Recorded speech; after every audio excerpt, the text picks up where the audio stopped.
Behind closed doors, I'm a fool for your love.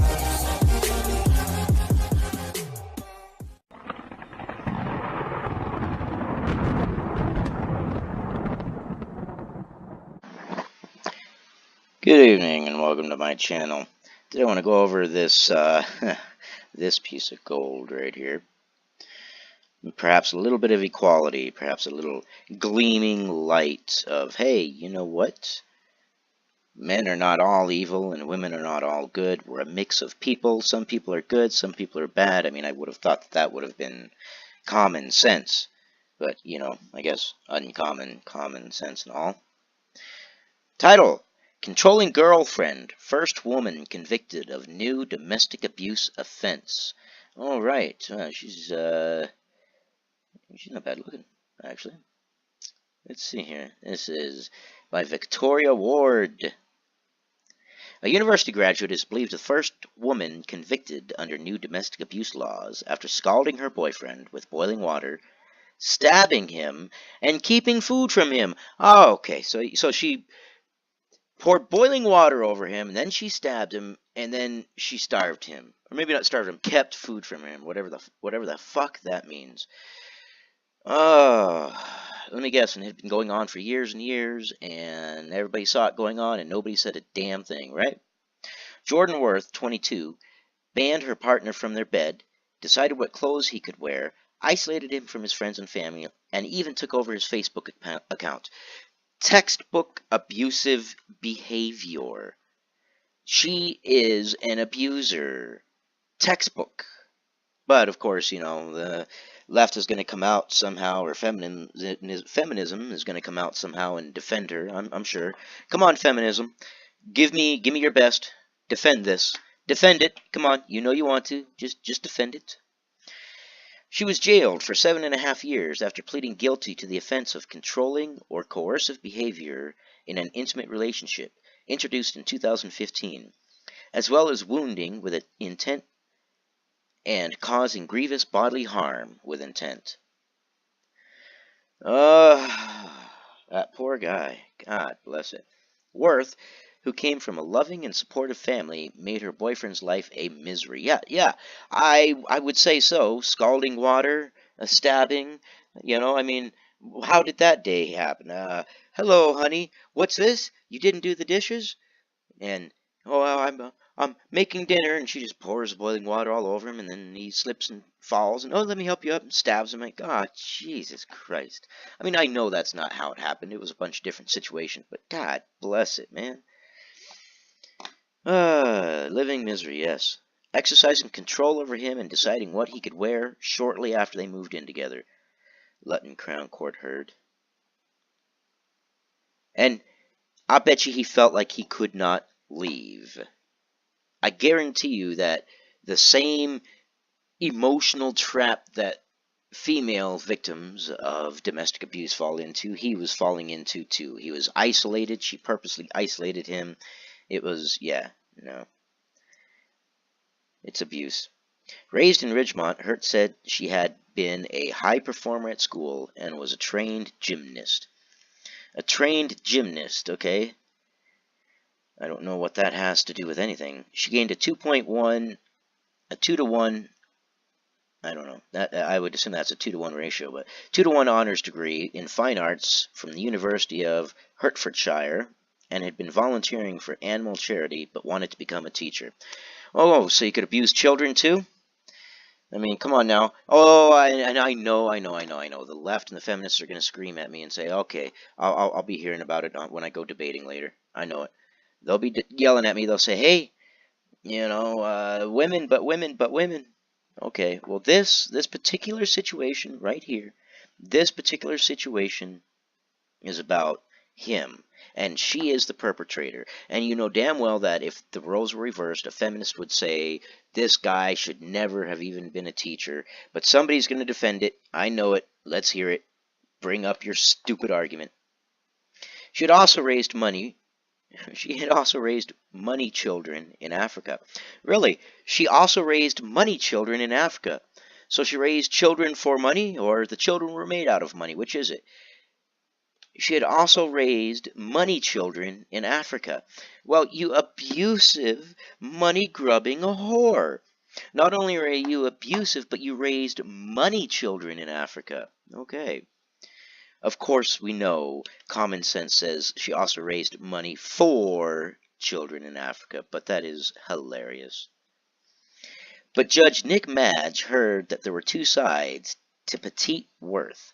Oh, petite. You have to throw in that she's petite. Whoa, look at this little skinny woman. She's petite. How could she possibly control this man? Because men cannot fight back. Women have the biggest, baddest husband backing them up, and that is the law. Men cannot even defend themselves against women without being arrested.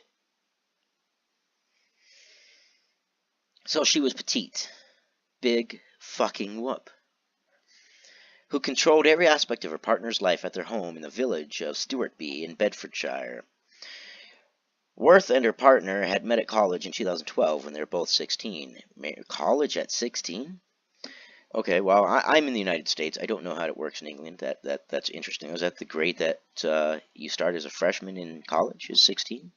Or secondary school, or whatever it may be called? Interesting. Mariam Syed, prosecuting, told the court. She became violent towards the man who suffered from hydrocephalus caused by buildup of fluid inside the skull that made him vulnerable. So, also she preyed on someone who was vulnerable. Well, she just sounds like a real winner. Not exactly someone you'd want to invite to a cocktail party with, is it? No. Not exactly the kind of girl at a party and she says, hey, you want to come upstairs? I don't know. Let me make sure I got enough protection. When I say protection, I don't mean condoms. I mean weapons to protect myself from the insanity of this crazy lady. She used blunt objects to strike him, wounded him with a knife, and didn't help get him to hospital for treatment. Of course she didn't. She was an abuser. She's a horrible human being. For 9 months, he was not permitted to sleep in the same bed as her, the court was told. And I love this ad here. Look at this ad. Just look at this ad. Here is a story about a male who is abused. The male is the victim.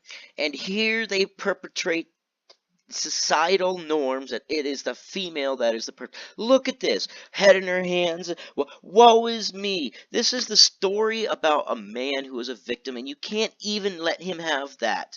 You can't even, no, it has to come always, every time. Look at that. Unbelievable.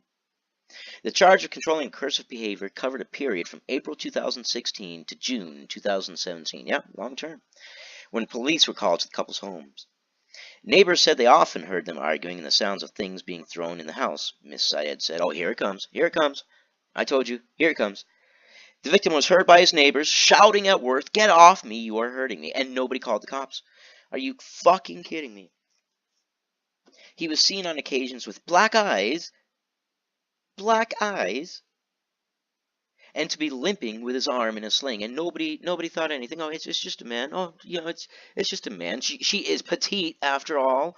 Oh, he probably broke his arm while he was hitting her. Perhaps we should call the cops on her. Get him arrested for being the victim. Why don't we? It would be part and parcel. It would be par for the course now, wouldn't it? Once Worth was seen at a window by a neighbor, armed with a screwdriver or hammer, the court heard. This is the sheer insanity. It just okay. The sheer insanity of this. That people watch. And there's videos, there's plenty of videos wherein the violence is reversed and it's a woman-on-man violence. People don't step in because men are expendable. Men are walking ATM machines. Who cares about their feelings, emotions, or physical well-being? Another neighbor heard the victim shouting, get off me, get off my head. Don't keep doing that to my head. When paramedics were called, they noted injuries to his hand and burns to his arms and legs, which were being self-treated with cling film. Cling film? Saran wrap? Absurd. He was taken to Bedford Hospital's acute clinic unit and then to Addenbrooke's Hospital, Miss Syed said.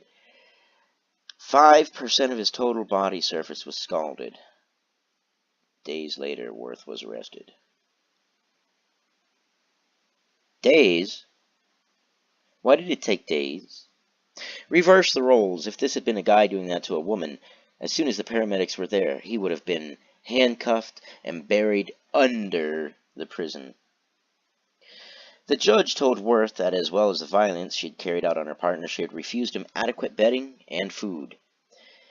He said she would belittle her partner and discouraged him from contacting friends and his family. She accepts that she has in the past, on a number of occasions, used blunt objects and implements to strike him, and that he suffered injuries as a result of her doing so, he said. She accepts using boiling water. That poor guy, Jesus Christ. For a year he put up with this. And unfortunately, I can see the comments rolling in. People are going to defend her, and they're going to find a way to demonize him.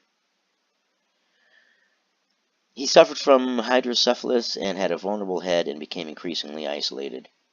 Worth, who is now in a new relationship, was made the subject of a restraining order which prevents her from contacting her ex for an indefinite period. She's in a new relationship, is she? Someone should warn this guy. Someone should make absolutely sure that this guy is informed of what an abusive woman she is. It should be a duty to inform this man of her past. I doubt she has come up and said, "Oh yeah, I abused the fuck out of my ex-boyfriend. Hey, you want to be with me?" And some guy said, "Yes, yeah, of course, yeah, I'll sign up to be abused."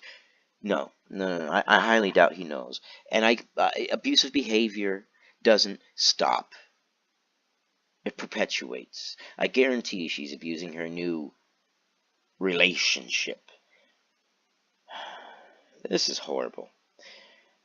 Let me know what you guys think. Throw a like and smash that thumbs up button, subscribe. But if nothing else, let me know what you think. Keep the conversation going. Talking about it is the only way that we get things solved. Stay educated.